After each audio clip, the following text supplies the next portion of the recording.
그리고 소시오패스가 왜 더 위험하냐면 소시오패스는 우리 주변에 있거든요. 그리고 위장되어 있는 경우들이 되게 많아요. 우리가 어떤 비뚤어진 시선으로 보면 내 주위에 있는 사람이 다 소시오패스 같고 뭔가 문제가 많은 사람처럼 다 보여요. 근데 인간은 다 양면성이 있죠. 저는 현재 연세대학교에서 연구교수로 재직 중이고요. 이현주 상담심리사라고 합니다. 그럼요. 많이 만나죠. 이거는 학계적으로 정의된 용어는 아니라고 말씀드렸잖아요. 근데 저는요, 현상적으로 분명히 있다고 생각합니다. 그리고 소시오패스가 왜 더 위험하냐면 소시오패스는 우리 주변에 있거든요. 그리고 위장되어 있는 경우들이 되게 많아요. 그걸 판별하는 거 하나 말씀드려볼까요? 처음에는 잘 모를 수 있어요. 왜냐면 되게 나이스하고 괜찮은 사람처럼 보이거든요. 근데 조금 내가 친해지기 시작하잖아요. 그러면 사람을 좀 도구처럼 여기는 경우가 되게 많아요. 예를 들면 이런 거예요. 쟤 적당히 그냥 구슬러가지고 쟤 그냥 잘라. 그냥 잘 설명해가지고 잘 구슬려서 잘 잘라.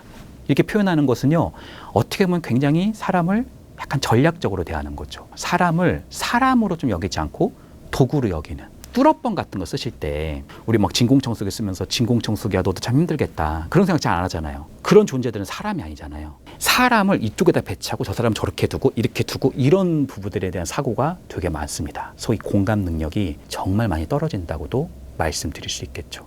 남편이 좀 그런 기미가 있었어요. 아내가 진짜 너무나 힘든 거예요. 진짜 이 사람하고 사느라고. 진짜 제가 아내의 마음을 듣는데 너무 안타깝더라고요. 근데요, 남편이 여기 앞에 있어요. 근데 그 얘기를 다 들었으면 좀 이해가 되겠다 싶더라고요, 저도. 근데요, 남편한테 이제 그 말을 들으니까 좀 어떠냐라고 제가 여쭤봤거든요. 그랬더니 자기는 목소리 큰 사람하고는 대화 안 한대요.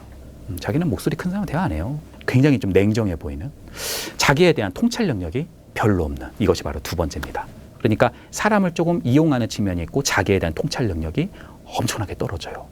그럼 뭐가 이 사람에게 발전되어 있는 거냐면 어떻게 해야 나한테 이로울 수 있는지. 그러니까 자기는 편하게 사는 거예요. 근데 불만 중에 하나 있어요. 그게 뭐예요? 저 사람이 조금만 더 하면 나한테 도움을 줄 것 같은데 왜 이걸 안 해주지? 항상 이런 불만족이 있는 거예요. 왜 이걸 또 안 해주지?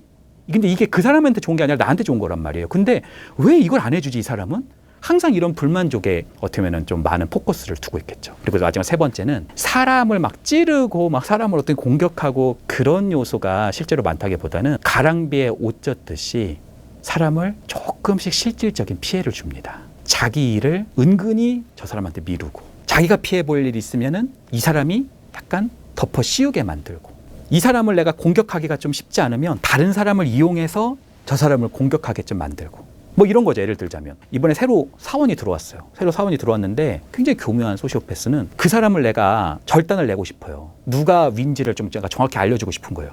근데 이 사원이 좀 명확하고 똘망똘망하고 일도 잘해요.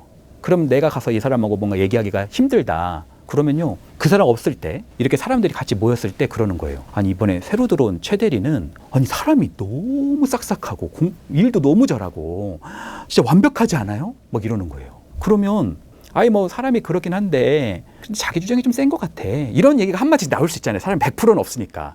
그 사람이 얘기하잖아요. 그러면 그걸 갖고 뭐라고요? 왜요? 어떤데요? 이렇게 해서 화두를 끌고 들어가는 경우들도 있죠. 어떻게 보면 그런 사람들이 겉으로 혹은 속으로 은근히 사람에 대한 그런 요소들이 숨어 있기도 하죠. 겉에서 어떻게 보면 그 사람에게 피해를 입히기도 하고 뒤에서 험담하기도 하는 그런 유형으로도 나타날 수도 있다. 이렇게 말씀드릴 수도 있겠네요.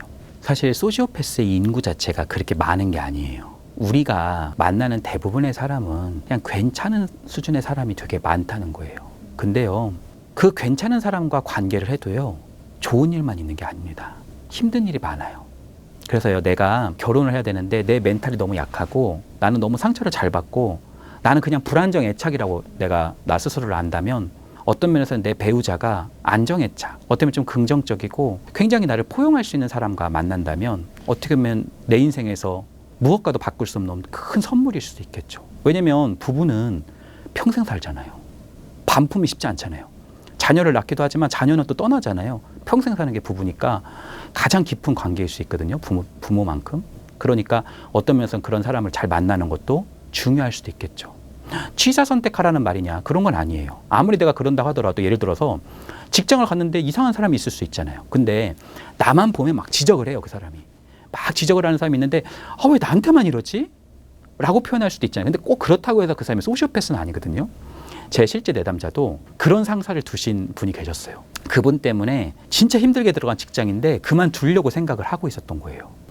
그 상사가 나한테만 그러는 게 아니구나. 들볶는 유형이에요. 두 번째 깨달은 사실은 이 사람은 다른 사람을 훼손하려고 그러는 게 아니라 자기 안에 있는 불안이 너무 높아서, 자기 안에 있는 완벽성이 높아서 잘 마음에 안 드는 거예요. 상대를 비난하고 지적하는 게 그냥 거의 성격적 요소처럼 나타나 있는 거예요. 포커스에서 나만 괴롭히는 게 아니고 여러 사람한테 그러고 있다라는 거. 두 번째는 이 사람이 사악한 의도만 갖고 그러는 게 아니라 이 사람 스스로가 자기도 잠 못 자면서 자기도 되게 힘들게 사는 사람이라는 걸 알게 됐을 때 분노 게이지가 조금 내려갔죠. 그럼에도 불구하고 우리가 할 수 있는 역할, 소위 변화 요소를 그 이후에 저랑 함께 연습하기도 했죠. 의사소통을 좀 바꿔보는 요소를 하기도 했어요. 타당화 기법을 저하고 연습을 하고 그분에게 쓰기 시작을 했습니다. 맞아요라는 거예요. 맞아요. 자꾸 사람한테 닥달거리니까 사람들이 어떻게 해요? 자기를 자꾸 부정하니까. 아, 팀장님 그건 아니죠. 이렇게 좀 반항을 하잖아요. 상대방도 말로 표현을 못하는데 되게 불만이 많은 표현이에요. 팀장님 맞아요. 그럴 수 있어요. 아, 그러네요. 이걸 연습하기 시작을 한 거예요. 상대를 인정하고 긍정하는 투의 말을 배우기 시작을 한 거죠. 심지어 그 상사는 누군가가 실수를 하는 것을 기가 막히게 찾는 사람이거든요. 실수만 하면 막 그거를 거의 막 증폭시켜서 그걸 막 쏟아내는 사람이에요. 근데 상사가 심지어 실수한 거예요. 자기가 그걸 다 알고 있어요. 이분이 실수한 게 명확했을 때. 근데 어떻게 했는 줄 아세요? 아니요, 팀장님은 그 순간에는 그런 선택을 할 수밖에 없었다. 나는 그 과정을 아는데 충분히 그럴 만했다. 실제로 그럴 만한 요소도 있었다는 거죠. 그런 것을 팀장한테 시연을 하기 시작하고 표현해 보기 시작을 했어요. 시간에 기대어서 점점 시간이 지나기 시작하고 이상하게도 그 팀장이, 그렇게 미웠던 팀장이 자기를 조금 호의적으로 대하는 거예요. 조금씩.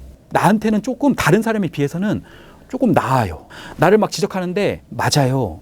진짜 그게 맞네요. 이렇게 하겠습니다. 라고 표현해 보니까 거기서 또 뭘 어떻게 하겠어요. 그 사람이 자꾸 그분을 긍정하기 시작하니까 조금 호의적인 토대가 생기기 시작을 하고요. 더 나아가서 팀장이 그럴 수 있다고 표현한 거예요. 그런 토대가 어떻게 보면 어다르고 아다르다고 하죠. 100% 부정적인 건 없다. 어떤 면에서는 우리는 그 사람의 조금 긍정적 측면을 만날 수 있고 그 토대를 갖고 관계할 수 있다는 거. 그런 부분들을 우리가 조금 더 유연하게 관계를 맺어나가는 것도 중요하다고 말씀드릴 수 있겠네요. 그래서 제가 여러분에게 정말 중요하게 생각하는 것은 타인을 조금 정확하게 볼 수 있는 거, 그리고 그 안에서 바꿀 수 있는 부분을 조금씩 바꿔나가는 거, 그런 요소들이 어떤 면에서는 관계에서 우리가 점진적으로 나아갈 수 있는 방향 아닌가라고 생각합니다. 어떤 아기가 있어요. 아이가. 근데 아이가 너무너무 불안해요.